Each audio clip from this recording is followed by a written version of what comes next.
хүний биед одоо шимт тэжээлийг хүргэж өгч яадаг. Цусны судснаас гадна одоо тунгалгийн судас гэж байдаг. Тийм үү? Тунгалгийн судас. Хүний бүх биеэр ингэж одоо явж. Тэрнгээр одоо өөрөө л хүний шимт тэжээл урсч яддаг байх нь шүү дээ. Тэгээд дандаа булчин дагаж явдаг. Булчин дагаж. Тэгэхээр цусны урсгал шиг өөрөөр хэлбэл нөгөө зүрхнээс хүчтэй шахагдаж, хөөгдөж одоо тэр калапны тусламжтай явах тийм зүйл тэр тунгалгийн судсанд байдаг байна.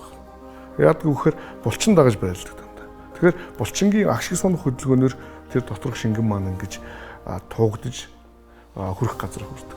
Гэтэл ерөөсө хөхөн дээр булчин байдаг байхгүй. Хөхөн дээр булчин. Хүний булчирхайлаг эд оршиж байдаг. Тэгэхээр хүний эргэн тойрон болон хөхийг тойроод маш олон тунгалгийн булчирхайлууд, тунгалгийн судсууд байдаг. Тунгалгийн судасны урсгалыг хэвийн урсгахад хүний даруул бас сөрөг нөлөө үзүүлдэг юм байна л да. Ялангуяа тэр хатуулагтай хүний даруулгад. Тэгэхээр гэртээ хараа тэрийг авах хэрэгтэй. Хөхөндөө бас илэг массаж ингээд өөрөө хийж явах хэрэгтэй гэдэг ийм зөвлөмжүүдийг бол жишээлбэл зарим том гадаад их сургуулийн эмнэлгүүд зөвлөдөг. Тэгэхээр тэр тунгалгийн урсгалыг хэвийн болгож хэвийн урсгахын тулд бол хүний даруулгыг авч явах хэрэгтэй гэсэн бас зөвлөмж байдаг.